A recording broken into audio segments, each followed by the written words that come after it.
فمن يكفر بالطاغوت ويؤمن بالله فقد استمسك بالعروة الوثقى لا انفصام لها والله سميع عليم الله ولي الذين آمنوا يخرجهم من الظلمات إلى النور والذين كفروا أولياؤهم الطاغوت يخرجونهم من النور إلى الظلمات أولئك أصحاب النار هم فيها خالدون الكتاب والحكمة ويزكيهم إنك أنت العزيز الحكيم وإذا حييتم بتحية فحيوا بأحسن منها أو ردوها আল্লাহ পাক বলেন তোমাদেরকে যদি সালাম দেয় সালামের জবাব আরো উত্তমভাবে দিতে হবে,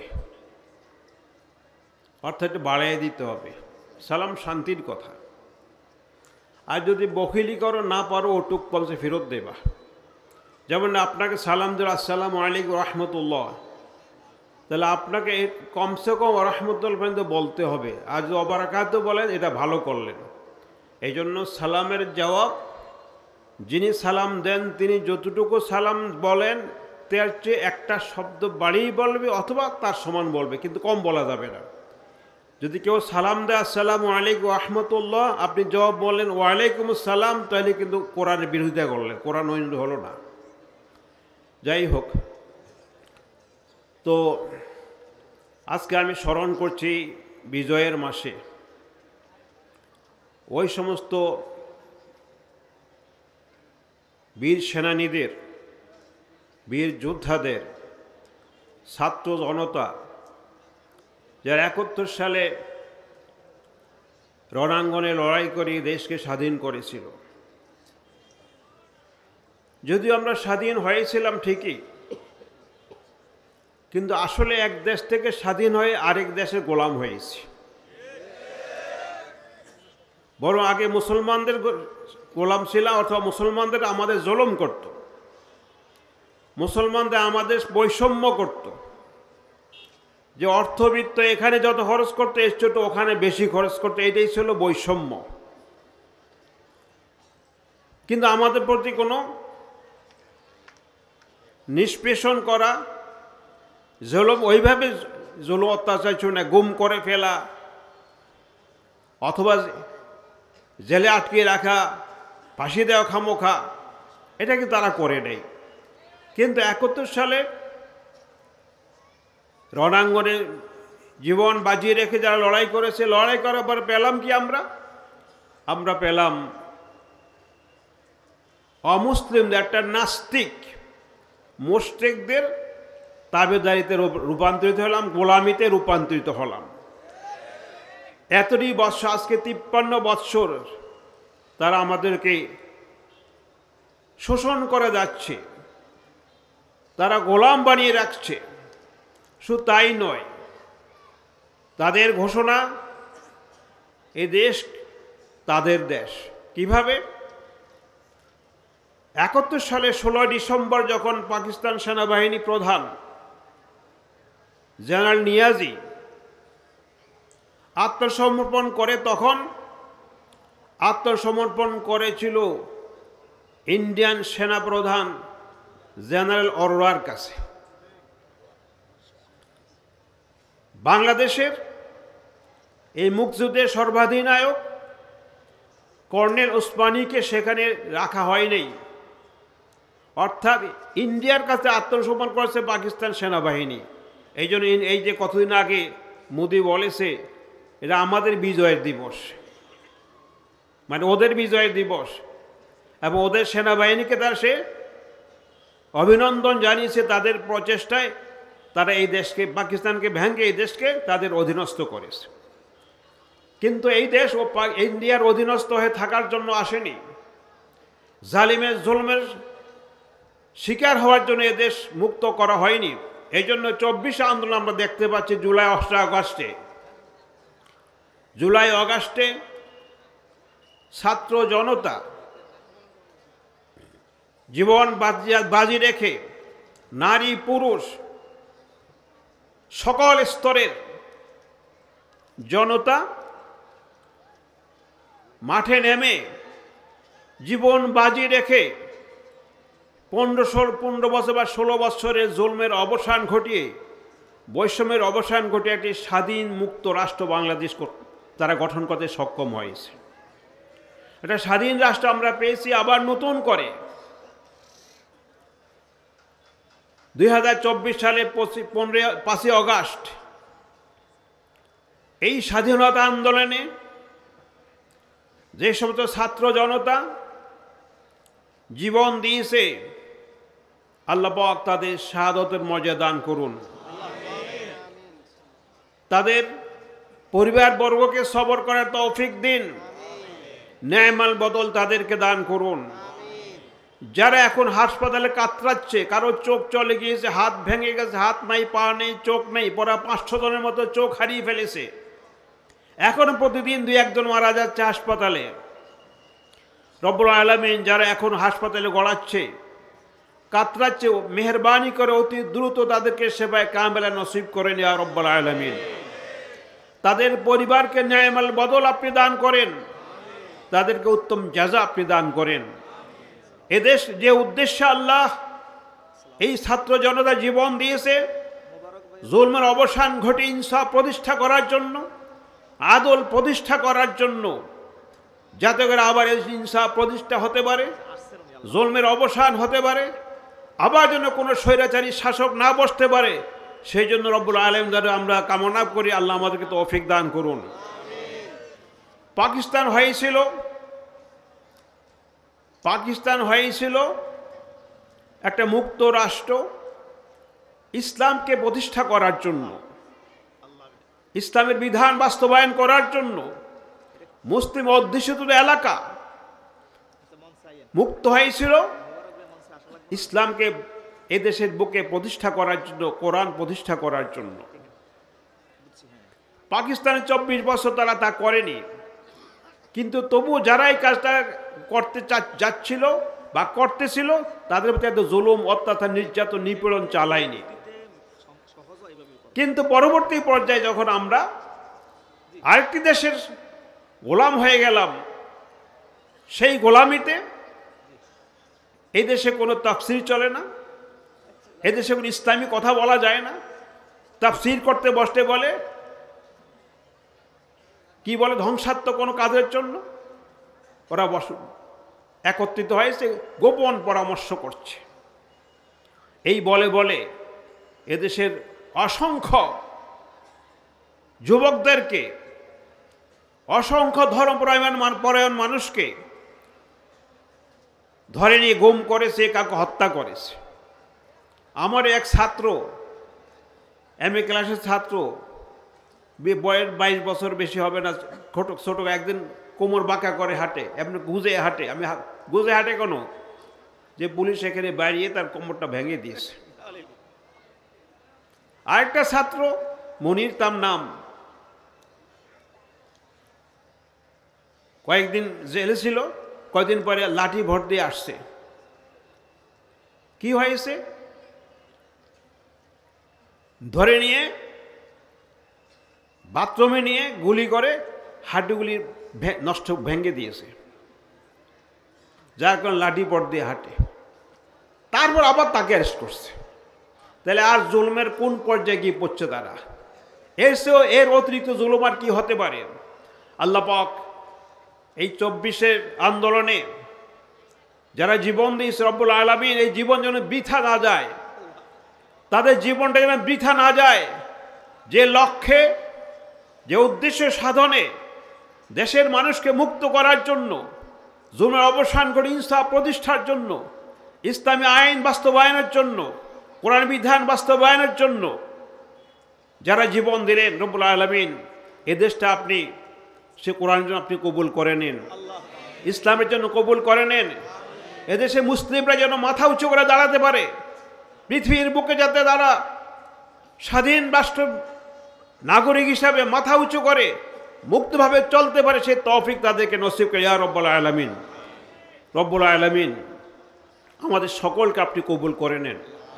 এই মাহফিল যারা আজকে 91 সাল না কথা সে শুরু করেছেন, দীর্ঘকাল থেকে করে আসছেন। এই মাহফিলের সাথে যারা সম্পৃক্ত ছিলেন অনেকে দুনিয়ায় চলে গিয়েছেন। রব্বুল আলামিন তাদেরকে জান্নাত নসিব করেন, তাদের গুনাহগুলো মাফ করে দেন।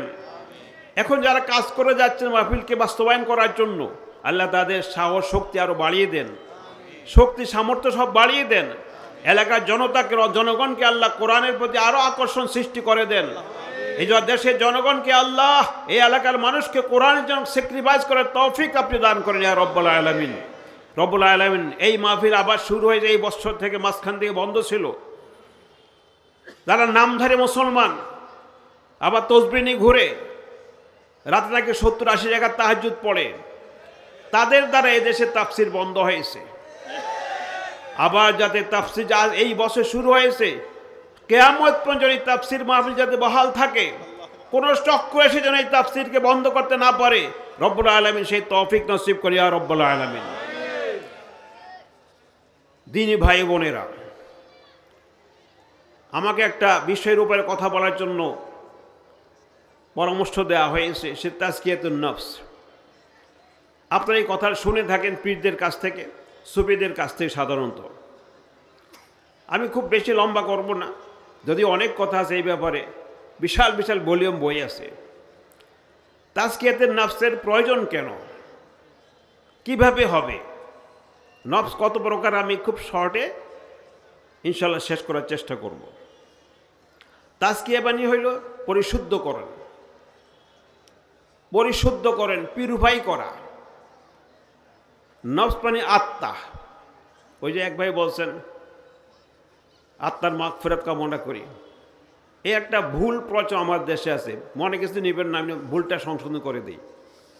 কোরআনে কারিমে কোথাও বলেন আল্লাহ তার আত্মার মাগফিরাত দান করেন।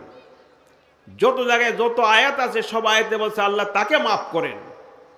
রব্বিক ফিরলি ওয়ালি ওয়ালিদাইয়া ওয়ালিল মুমিনিনা ইয়াওমা ইয়াকুমুল হিসাব, রব্বানা ফির লানা ওয়ালি ইখওয়ানিনা সাবাকুনা বিল ঈমান। শুধু মাফের কথা বলছে, কিন্তু আমাদের দেশে একটা কোথায় একটা কথা প্রচলন হইল, ওই রোহের মাগফিরাত চাই, আত্মার মাগফিরাত, বিধি আত্মার মাগফিরাত চাই। এই আত্মার মাগফিরাতটা কথাটা ভুল। তার মাগফিরাত আল্লাহ তাকে মাফ করে দেন, এটা চাইতে হবে। তাইলে আত্মা, নফস হইল আত্মা, নফসে রূহ। কলবকে কখনো কখনো আত্মা বলা হয়। হাওয়া প্রবৃত্তি, প্রত্যেক মানুষের ভিতরে একটা কিছু প্রবৃত্তির চাহিদা থাকে, খায়েশ থাকে, এটাকে নফস বলা হয়। এই নফসের পরিশুদ্ধকরণ প্রয়োজন। যেমন আপনি পানি খাবেন, পানিটা যদি আপনার জন্য কল্যাণকর করতে হয়, তাহলে পানিটাকে কি করতে হবে, পরিশুদ্ধ পানি লাগবে আপনার। পানি যদি অপরিশুদ্ধ হয়, ময়লা থাকে, এই পানি পান করার পরে আপনার স্বাস্থ্য আরও খারাপ হবে, ভালো তো হবে না, আরও খারাপ হবে। আপনারা পানির টাঙ্কি দেখেছেন, প্রত্যেক বাড়িতে পানির টাঙ্কি থাকে। টাঙ্কিটা পরিষ্কার যদি না থাকে, আপনি যতই পাইপ লাগান, দামি পাইপ লাগান, একটা বিদেশি পাইপ লাগিয়ে ট্যাপ লাগিয়ে দেন, যেহেতু টাঙ্কিতে ময়লা, কি পানি আসবে, ময়লা পানি আসবে। আজ টাঙ্কি পরিষ্কার করেন, তাহলে আপনার যদি প্লাস্টিক পাইপও লাগান, প্লাস্টিক ট্যাপও লাগান, তাহলে আপনি পরিশুদ্ধ পানি পাবেন। ট্যাপ খুললেই পরিশুদ্ধ পানি আসবে। কেন? আপনার টাঙ্কি পরিষ্কার। আত্মা যদি পরিশুদ্ধ না হয়, আত্মা যদি পিউরিফাই না হয়, তাজকিয়া না হয়, ময়লা থেকে মুক্ত না হয়, আপনি যত সুন্দর করে সালাত পড়েন, যত সুন্দর করে তাসবিহ তাহলিল পড়েন, গ্রহণযোগ্য হবে না। কারণ আপনার ময়লা ভিতরে আছে। যেমন টাঙ্কির ময়লা থাকলে যত দামি পাইপ লাগান, ময়লা পানি আসবে, ওই পানি দিয়ে আপনি ব্যবহারযোগ্য নয়, কাজে লাগবে না, পান করতে পারবেন না। ঠিক এমনিভাবে যদি আত্মা পরিশুদ্ধ না হয়,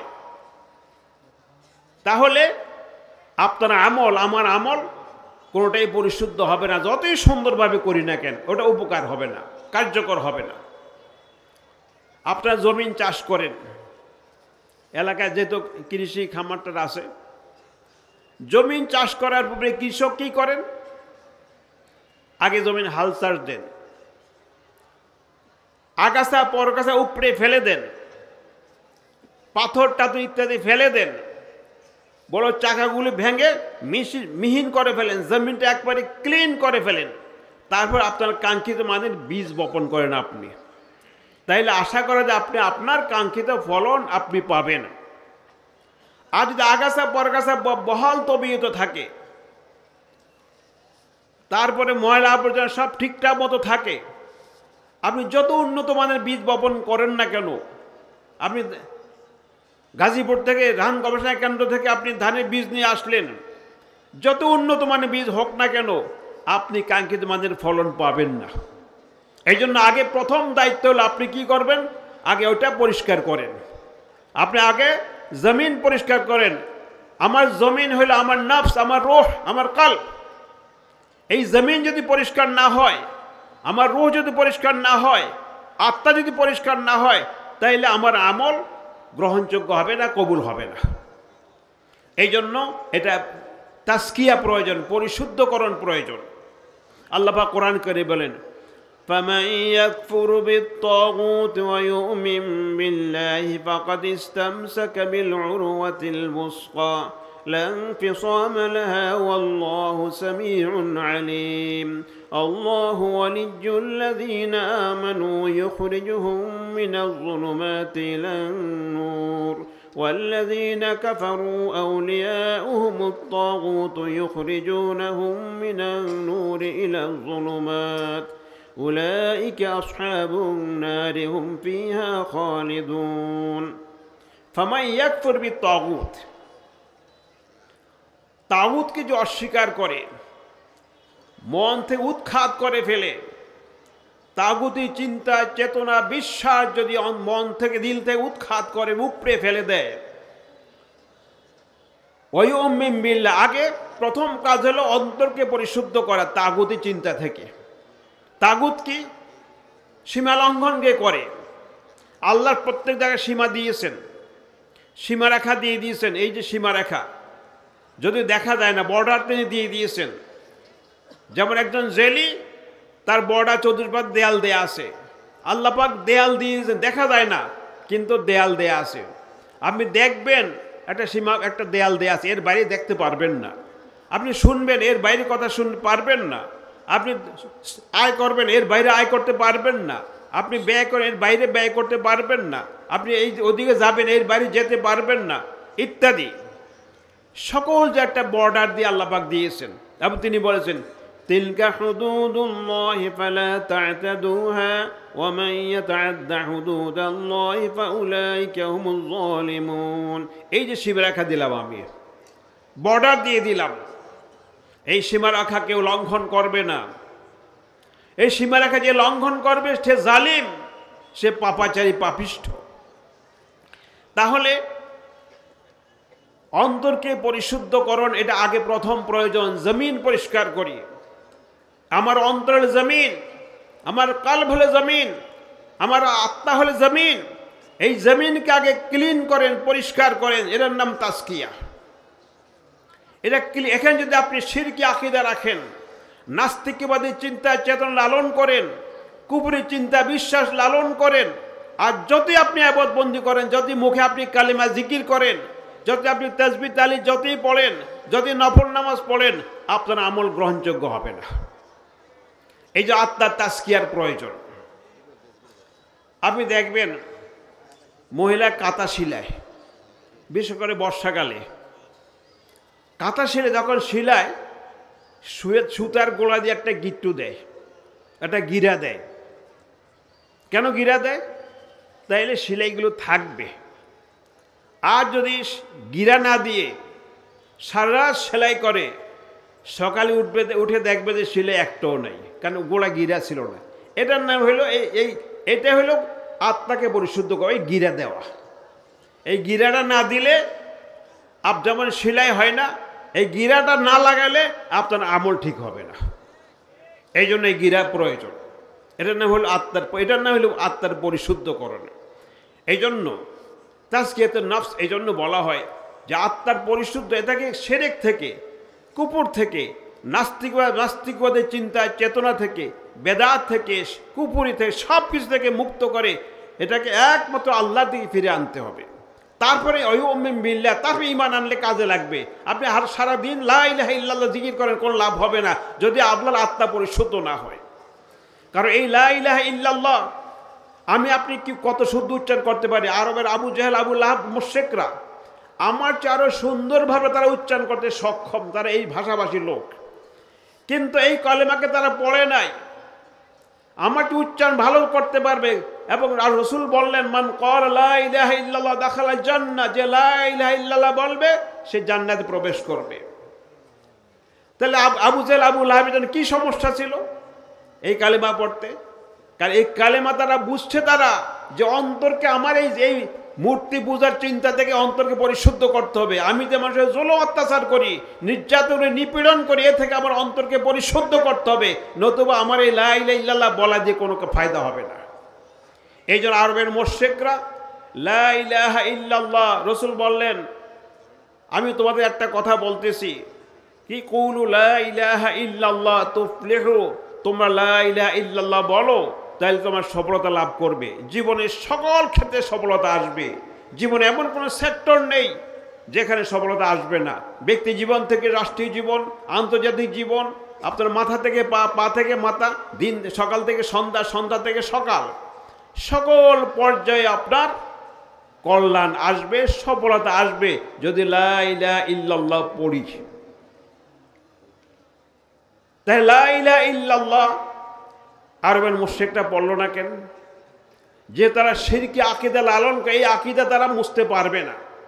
এখন আপনি যদি ভিতরে শিরকি আকীদা রাখেন, তাগুতের চিন্তা রাখেন, তাগুত বলা হয় যারা সীমা লঙ্ঘন করে, যেন ফেরাউন তাগুত ছিল, আল্লাহ সীমারেখা লঙ্ঘন করে সীমার বাইরে চলে যায়, তারা তাগুত।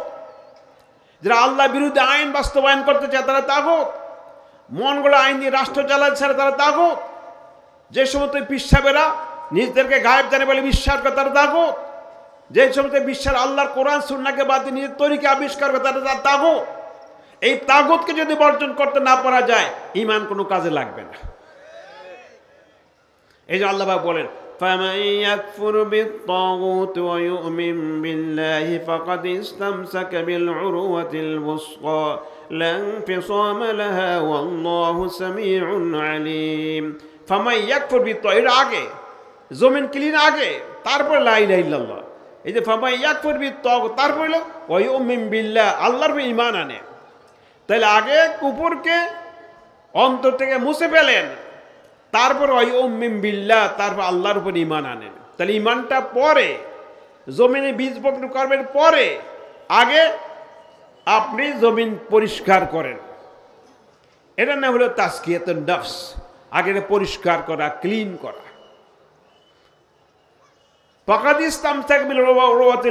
যদি অন্তরকে পরিশুদ্ধ করতে পারে তাগুতি চিন্তা চেতনা থেকে, বিশ্বাস থেকে, যে ইসলাম বিরোধী কাজ কার্যকলাপ করে, ইসলাম বিরোধী চিন্তা লালন করে, যারা শিরকি কথাবার্তা বলে, এই সমস্ত লোকদের কাছ থেকে যত পর্যন্ত আপনি মুক্ত না হতে পারবেন, লা ইলাহা ইল্লাল্লাহ বলে কোনো লাভ হবে না। এই জন্য আল্লাহ বলেন, ফামান ইয়াকফুর বিত্তাগুত ওয়া ইউমিন বিল্লাহ, আল্লাহর প্রতি ঈমান আনে, তাহলে ফাকাদ ইসতামসাকা বিল উরওয়াতিল ওয়াসকা। তাহলে আল্লাহ পাক কি করলেন? ওই ব্যক্তি আল্লাহ পাকের পক্ষে একটা বড় রশ্মি ধারণ করল, মজবুত রশ্মি ধারণ করছে। রশি মজবুত রশি, রশির মতো রশি একটা হলে লাগে, 10 রশি লাগে না, 8 রশি লাগে না, রশি একটাই যথেষ্ট। ফাকাদ ইসতামসাকা বিল উরওয়াতিল ওয়াসকা, একটা মজবুত রশি ধারণ করেছে। লান ফিসামা লাহা, এই রশি কখনো ছিঁড়বে না, এই রশি আপনাকে জান্নাতে টেনে নিয়ে যাবে। সুবহানাল্লাহ। কাজেই আল্লাহ পাক বলেন, ওয়া'তাসিমু বিহাবলিল্লাহি জামিআন ওয়া লা তাফাররাকু, সকলে মিলে আল্লাহর রশ্মিকে ধরো। কোন এই রশ্মির কথা?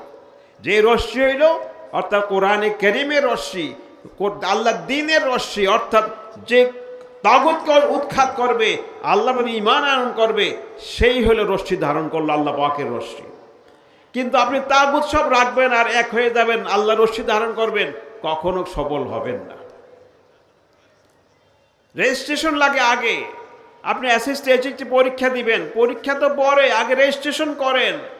রেজিস্ট্রেশন না করে যদি আপনি যতই ভালো পরীক্ষা দেন, রেজাল্ট হবে না। যখন রেজাল্টের সময় আসবে দেখবে কি তার তো রেজিস্ট্রেশন নাই, খাতার পত্র ভালোই লেখছে কিন্তু রেজিস্ট্রেশন নাই। আপনি অন্তরকে পরিষ্কার করে ইমানের রেজিস্ট্রেশন করেন, আগে নাম লেখান, রেজিস্ট্রেশন করেন। রেজিস্ট্রেশন ছাড়া যত ভালো আমল করেন কোনো কাজে লাগবে না। এই জন্য আল্লাহ পাক কোরআনকে বারবার বলছেন, ইন্নাল্লাযীনা আমানু ওয়া আমিলুস সালিহাত। আগে ঈমানকে ঠিক করো। ঈমান ঠিক করার জন্য আগে তাগুতকে অস্বীকার করো, জমিন পরিষ্কার করে তার ঈমানের কথা বলো। আল্লাহু ওয়ালিয়্যুল্লাযীনা আমানু ইউখরিজুহুম মিনাজ যুলুমাতি ইলান নূর। আল্লাহ মুমিনদের বন্ধু, অভিভাবক। এই ধরনের মুমিন যারা, এই আমরা সার্টিফিকেটধারী মোমেন অথবা কি বলে আদমশুমারির মোমেন, এই মোমেন হলে কাজ হবে না। ওই মোমেন যে তাগুতকে উৎখাত করে দিয়ে অন্তরকে পরিশুদ্ধ করে ঈমান যারা আনয়ন করে, তারা হলো মোমেন। আল্লাহ এই ধরনের মোমেন হলো বন্ধু, তাদের অভিভাবক তারা আল্লাহ পাক। ইউখরিজুহুম মিনাজ যুলুমাতি ইলান নূর, অন্ধকারের পথে আলোর পথে নিয়ে আসেন। কাজেই তাজকিয়াতুন অন্তরকে পরিশুদ্ধ করা প্রথম প্রয়োজন। কালবকে পরিশুদ্ধ করা, রূহকে পরিশুদ্ধ করা। রাসূলুল্লাহ সাল্লাল্লাহু আলাইহি ওয়াসাল্লাম ফরমান, ইন্না ফিল জাসাদে মুদগা ইযা সালাহা সালাহাল জাসাদু কুল্লু ওয়া ইযা ফাসাদাত ফাসাদাল জাসাদু কুল্লু আলা ওয়া হিয়াল কলব। প্রত্যেক মানুষের অন্তরে একটা ছোট্ট গোশতের টুকরা আছে। এটা যদি পরিশুদ্ধ হয়, তাজকিয়া হয়, এই অন্তরের পদ্ধতি তাজকিয়া হয়, গোটা শরীরের তাজকিয়া হবে, মানে গোটা শরীর পরিশুদ্ধ হবে, গোটা আমল পরিশুদ্ধ হবে। ওয়াইদা ফাসাদাত ফাসাদাল জাসাদু কুল্লু, অন্তর যে কালব রয়েছে এটা যদি অপরিশুদ্ধ হয়, খারাপ হয়ে যায়, তাহলে গোটা শরীরের কাজ খারাপ হবে, গোটা শরীরে আমল খারাপ হবে, টিকবে না গো শরীর। যেমন আজকাল দেখেন যদি ডায়াবেটিস হয়, অত হার্টে যদি কোনো ডিস্টার্ব করে, অথবা কোনো এই কী বলে কিডনির সমস্যা হয়, বাইরের একটা বহিঃপ্রকাশ ঘটে, বাইরে আর ভালো থাকে না শরীরটা। এই জন্য অন্তরকে পরিশুদ্ধ করা, এটা পরিশুদ্ধ হলে গোটা শরীর আমল পরিশুদ্ধ। এই জন্য ইব্রাহিম আলাইহিস সালাতু ওয়াস সালাম আল্লাহ পাক কাছে দোয়া করেছেন, ওয়ালা তুখজিনি ইয়াওমা ইউবআসুন ইয়াওমা লা ইয়ানফাউ মালুন ওয়ালা বানুন ইল্লা মান আতাল্লাহা বিকলবিন সালিম। হে রব, আমাকে কিয়ামতের দিবসে আপনি অপমানিত করবেন না, লাঞ্ছিত করবেন না। সে কোন দিন? অর্থ বিত্ত সন্তান সন্ততি কোনো উপকারে আসবে না। আপনি মরে যাবেন, হাসরের ময়দানে উঠবেন, যদি আপনার কলবটা সেলিম না হয়, সুস্থ হৃদয় যদি না হয়, আপনার সন্তান সন্ততি আপনার কোনো উপকার করতে পারবে না, অর্থবিত্ত কোনো উপকারে আসবে না। ইব্রাহিম আলাইহিস সালাম দোয়া করলেন, ওয়ালা তুখজিনি ইয়াওমা ইউবআসুন, যেদিন সবাইকে উঠানো হবে সেদিন আমাকে রব্বুল আলামিন লাঞ্ছিত করবেন না, অপমানিত করবেন না। ইয়াওমা লা ইয়ানফাউ মালুন ওয়ালা বানুন, এমন এক দিবস সন্তান সন্ততি অর্থবিত্ত ধনবল জনবল ক্ষমতা কোনোটাই কাজে আসবে না। ইল্লা মান আতাল্লাহু বিকলবিন সালিম, যে সুস্থ হৃদয় নিয়ে আসতে পারবে, কলবের তাজকিয়া নিয়ে, নফসের তাজকিয়া নিয়ে যে আসতে পারবে, অন্তর যে আসতে পারবে, সেদিন সে লাভবান হবে। এখানে ইব্রাহিম সাল্লাম বলেন নাই যে ব্যক্তি অনেক নামাজ নিয়ে আসতে পারবে, অনেক রোজা নিয়ে আসতে পারবে, অনেক হজ নিয়ে আসতে পারবে, অনেক উমরা নিয়ে আসতে পারবে, সেদিন সে উপকৃত হবে, এই কথা বলেন না ইব্রাহিম আলাইহিস সালাম। মুসলিম মিল্লাতের মিফিতা মিল্লাতা আবিকুম ইব্রাহিম ওয়া সাম্মাকুমুল মুসলিমিন। মুসলিম মিল্লাতের বিদেই ইব্রাহিম আলাইহিস সালাম দোয়া এই কথা বলেন, আল্লাহ অনেক নামাজ দিয়ে যেন হাজির হতে পারে কিয়ামতের ময়দানে, অনেক রোজা নিয়ে আসতে পারে, এই কথা বলেন নাই। বলছেন এমন একদিন কালবে সালিম, সুস্থ হৃদয় যদি না হয়, হৃদয়টা পরিষ্কার না হয়, অন্তরটা পরিষ্কার না হয়, কলবটা পরিষ্কার না হয়, আত্মাটা পরিষ্কার না হয়, সেদিন তাহলে সে লাভবান হবে না। রোজা নামাজ কোনোটাই তার উপকারে আসবে না, কল্যাণ হবে না, কোনটা উপকারে আসবে না, সব ব্যর্থ হবে। আজ যে অর্থবিত্ত দিয়ে এত কষ্ট করতেছেন লোকেরা, অনেক কিছু করতেছেন অর্থবিত্ত কামাবার জন্য, সন্তান ধনবল জনবল, নিজের পার্টি দল বাড়াবার জন্য। যেদিন আমল নামা আসবে, অন্তর পরিশুদ্ধ না হলে আমল খারাপ, কাজ খারাপ হবে। কাজ ভালো দেখবেন, ভালো দেখাবেন, কোনো কাজ হবে না, উপকার হবে না। এই কাজে, এই আমল দিয়ে আপনি নাজাত পাবেন না, মুক্তি পাবেন না, যদি অন্তর পরিশুদ্ধ না হয়, তাজকিয়া না হয়। কিয়ামতের ময়দানে আমল আল্লাহ ইয়ে দিবেন, আমল নামা দিবেন ডান হাতে বাম হাতে। যাদের অন্তর পরিষ্কার, অন্তর ক্লিন, গায়রুল্লাহর কোনো চিন্তা চেতনা নাই, কুফরি চিন্তা চেতনা নাই, শিরকি আকীদা নাই, বেদাতি আকীদা নাই, তাগুতি চিন্তা চেতনা নাই, জুলমের কোনো চিন্তা নাই, তারপরে মানুষ অত্যাচার নিপীড়ন চিন্তা নাই, একটা ক্লিন হৃদয়, পরিষ্কার হৃদয় যে আসবে, যেদিন ডাইন হাতে আমল নামা পাবে। আল্লাহ বলেন فَأَمَّا مَنْ أُوتِيَ كِتَابَهُ بِيَمِينِهِ فَيَقُولُ هَاؤُمُ اقْرَءُوا كِتَابِيَهْ إِنِّي ظَنَنتُ أَنِّي مُلَاقٍ حِسَابِيَهْ فَهُوَ فِي عِيشَةٍ رَاضِيَةٍ في جنة عالية قطوفها دانية كلوا واشربوا هنيئا بما أسلفتم في الأيام الخالية وأما من أوتي كتابه بشماله فيقول يا ليتني لم أوت كتابيه ولم أدر ما حسابيه يا ليتها كانت القاضية ما أغنى عني ماليه هلك عني سلطانيه خذوه فغلوه ثم الجحيم صلوه ثم في سلسلة ذرعها 70 ذراعا فاسلكوه إنه كان لا يؤمن بالله العظيم ولا يحض على طعام المسكين فليس له اليوم هاهنا حميم ولا طعام إلا من غسلين لا يأكله إلا الخاطئون।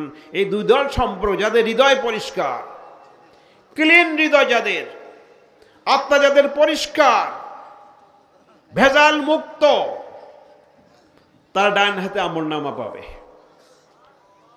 ডান হাতে আমলনামা পাবে, পেয়ে খুশি। আজ পাস করছে, কিয়ামতের ময়দানে পাস করছে, আর সে বড় পাস আর কি আছে? যেমন দুনিয়া দেখেন না, কেউ প্লাস পাইলে, গোল্ডেন পাইলে কি খুশি, ভাই আমি পাস করছি, মিষ্টি খাও, মিষ্টি খাও। এবার বলো ভাই দেখো দেখো, হাউ মুকর কিতাবে আমার আমলনামা দেখো, কি সুন্দর রেকর্ড, আমি কি সুন্দর রেজাল্ট আমার। কাদের? যারা ঈমান এনেছে। কোন ঈমান? ভেজাল মুক্ত ঈমান, শিরক মুক্ত ঈমান, শিরক মুক্ত দিল, কলবে সালিম, সুস্থ হৃদয়, হৃদয়ে কোনো ভেজাল নাই, কোনো হৃদয়ের অসুখ নাই, রোগ নাই, ব্যাধি নাই। আর ওই তো লোকদের অন্তরে ব্যাধি রোগ ভরা। আল্লাহ পাক বলেন ফি কুলুবিহিম মারাদুন ফাযাদাহুমুল্লাহু মারাদা ওয়া লাহুম আযাবুন আলীমুম বিমা কানু ইয়াকযিবুন। ওই সমস্ত লোকদের, মুনাফিক মার্কা মুসলমান যারা অন্তর পরিষ্কার নয়, কলবে সালিম নয়, সুস্থ হৃদয় নয়, তাজকিয়া নেই, তারা মুনাফিক, মুখে মুখে ইমানের কথা বলে, ইসলামের দুশমন, মুমিনদের দুশমন তারা, তাফসীর মাহফিলে দুশমন তারা, তারা বাধা দেয় কোরআন তাফসীরে। আল্লাহ পাক বলেন وقال الذين كفروا لا تسمعوا لهذا القرآن والغوا فيه لعلكم تغلبون। কাফেররা বলে, অর্থাৎ যাদের অন্তর পরিষ্কার নয়, মুখে মুখে ইমানের কথা বলে, আসল ভিতরে অন্তরে ইসলামের দুশমনী দ্বারা ভরা, তারা বলে লা তাসমু লিহাদাল কোরআন, তাফসীর মাহফিলে যাইবা না, কোরআন শুনবা না, গোলমাল করো, তাফসীর ভাঙ্গো, তাফসীর করতে দেবা না এলাকায়, ওয়ালগাফি গোলমাল করো, বিশৃঙ্খলা করো, নৈরাজ্য সৃষ্টি করো, লাআল্লাকুম তাগলিবুন, তাইলে কিন্তু তোমরা সফল হবে, তোমরা বিজয়ী হবে, তোমরা বিজয়ী হবে। এই যে ইসলাম আসতে পারবে না, কোরআন আসতে পারবে না, বিজয় তোমাদের আসবে। আল্লাহ পাক কি বলেন তার পাল্টা, ওয়াইযা কুরিয়াল কুরআনু ফাসতামিউ লাহু ওয়া আনসিতু লাআল্লাকুম তুরহামুন। আল্লাহ পাক বলেন তার পাল্টা, যখন কোরআন পড়া হয়, ওরা বলে কোরআন শুনো না, আল্লাহ বলেন যখন কোরআন পড়া হয়, কোরআন মনোযোগ দিয়ে শোনো, কান লাগিয়ে শোনো, দিল লাগিয়ে শোনো। খালি কানে শুনলেন, মনোযোগ দিয়ে মনকে যোগ করো কানের সাথে, তাইলে কি হবে? আল্লাহ রহম করবেন, দয়া দিবেন, রহম করা হবে। আল্লাহ তাদের প্রতি ইহসান করবেন, দয়া দিবেন, রহম করবেন। তাহলে আপনার কোরআন শোনার পক্ষে না বিপক্ষে? তাহলে কোরআন শুনতে হবে। কিন্তু ওরা বলবে যে কোরআন শোনা যাবে না, তাহলে কিন্তু ওদের দলে শামিল হয়ে যাবে। আল্লাহ বলেন ফি কুলুবিহিম মারাদুন ফাযাদাহুমুল্লাহু মারাদা, ওদের অন্তরে ব্যাধি, কলবে সালিম না, ওরা মুনাফিক। আল্লাহ তাদের ব্যাপারে বলেন ওয়া মিনান নাসি মান ইয়াকুলু আমান্না বিল্লাহি ওয়া বিল ইয়াউমিল আখির ওয়া মা হুম বিমুমিনিন। অনেক লোক আছে বলে আমরা তো ঈমানদার মানুষ, আমরা আল্লাহ বিশ্বাস করি, পরকাল বিশ্বাস করি। আল্লাহ তার ঈমানকে প্রত্যাখ্যান করে, বলে ওরা ঈমানদার নয়, ওরা মুমিন নয়, ধোঁকা দেয় তোমাদেরকে। এই তসবিহ দেখায় আর ঈমানের কথা বলে, হজমরা করে ধোঁকা দেয় তোমাদেরকে। ইউখাদিউনাল্লাহ ওয়াল্লাযীনা আমানু ওয়া মা ইয়াখদাউনা ইল্লা আনফুসাহুম ওয়া মা ইয়াশউরুন। ধোঁকা দেয়, আল্লাহকে ধোঁকা দেয়, আবার মুমিনদেরকে ধোঁকা দেয়। আসলে ধোঁকা নিজেরা খায়, বুঝে না। এরা হলো মুনাফিক মার্কা মুসলমান, ইসলামের দুশ্মন, অন্তর ভরা তাদের ইসলামের বিদ্বেষ। ঈমান তাদের কোনো কাজে লাগবে না, আমল কোনো উপকারে আসবে না। আল্লাহ বলেন, মুমিনদেরকে বলেছেন ইয়া আইয়ুহাল্লাযীনা আমানু লা তাত্তাখিযু বিতানাতাম মিন দুনিকুম লা ইয়ালুনাকুম খাবালা ওয়াদ্দু মা আনিতুম ক্বাদ বাদাতিল বাগদাউ মিন আফওয়াহিহিম ওয়া মা তুখফি সুদুরুহুম আকবার ক্বাদ বায়্যানা লাকুমুল আয়াতি ইন কুনতুম তা'কিলুন হা আনতুম হাউলাই তুহিব্বুনাহুম ওয়া লা ইউহিব্বুনাকুম وتؤمنون بالكتاب كله وإذا لقوكم قالوا آمنا وإذا خلوا عضوا عليكم الأنامل من الغيظ قل موتوا بغيظكم إن الله عليم بذات الصدور. ومؤمنরা لا تتخذوا بطانة من دونكم, যেই সমস্ত লোকদের দিল খারাপ, কলবে সলিম না, সুস্থ হৃদয় নয়, আত্মার তাজকিয়া নেই, কলবের তাজকিয়া নেই, পবিত্র নয়, তাদেরকে কখনো অন্তরঙ্গ বন্ধু বানাবে না, তাদের সাথে সম্পর্ক গড়বে না। কেন? লা ইয়ালুনাকুম খাবালা, তোমাদের ক্ষতি করার ব্যাপারে বিন্দুমাত্র ত্রুটি করবে না, যখনই সুযোগ পাবে আঘাত আনবে তোমাদের প্রতি।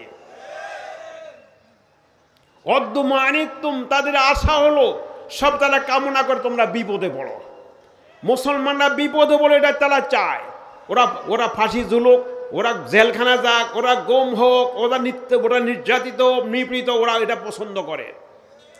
ক্বাদ বাদাতিল বাগদাউ মিন আফওয়াহিম, কখনো কখনো তাদের মুখ দিয়ে ইসলাম বিরোধী কথা বেরিয়ে আসে দুই চারটা। ওয়া মা তুখফি সুদুরুহুম আকবার, আর ভিতরে যা রয়েছে, অন্তরে যার বিদ্বেষ ইসলামের, আরো মারাত্মক। ক্বাদ বায়্যানা লাকুমুল আয়াতি ইন কুনতুম তা'কিলুন, আমি সুস্পষ্টভাবে সব আলামত বলে দিলাম, যদি আকল থাকে বুঝতে পারবে। তো যাদের ঈমান দুর্বল, ঈমান নেই, অর্থাৎ মুনাফিক মার্কা মুসলমান, যারা ঈমান কলব সুচ্ছ নয়, স্বচ্ছ নয়, পরিষ্কার নয়, তাজকিয়া নেই, পবিত্র নয়, তাদের বাম হাতে আমলনামা আসবে। সেটা আফসোস করে বলবে, হায় রে, জীবনটা কি করলাম। যাই হোক, লম্বা কথা এখানে। সেখানে তারা বলবে মা আগনা আন্নি মালি হালাকা আন্নি সুলতানিয়া, এত মাল কামাইলাম, এত মাল কামাইলাম, লক্ষ লক্ষ হাজার হাজার কোটি টাকা পাচার করলাম, হাজার হাজার কোটি টাকা চুরি করে ঘরে ঢোকাইলাম, দেশে বিদেশে বাড়ি করলাম, 30, 40, 50, 200, 300 করে কোটি কোটি হাজার হাজার কোটি টাকা পাচার করলাম। আজকে আমার সম্পদ আমার কোনো উপকারে আসতেছে না। এবং আমার ধনবল জনবল, এত লোক বাড়াইলাম, এত দল বাড়াইলাম, এত দল করলাম, লোক বাড়াইলাম, কত কিছু করলাম, টাকা দিয়ে পয়সা দিয়ে পারলাম, আজকে আমার তারা কোনো উপকার আসতেছে না। মগ না আইনি মালিয়া হালাকা আইনি সুলতান, আমার রাজত্ব শেষ। এই রাজত্বের জন্য এত কিছু করলাম, রাতে ভোট করলাম, দিনে ভোট করালাম, জাল ভোট করালাম, অটোমেটিক পাস করালাম, কত কিছু করলাম, হালাকা আইনি সুলতানি, আমার রাজত্ব শেষ। আল্লাহ পাক বলে খুজু হবা করলো, ধরো ধরে গ্রেপ্তার করে সেগুলো দিয়ে আটকাও, 70 হাত সেগুলো দিয়ে তাকে বাঁধো, তাকে জাহান্নামে ফেলো। কেন? কালবে সলিম ছিল না, তাদের অন্তর পরিশুদ্ধ নয়।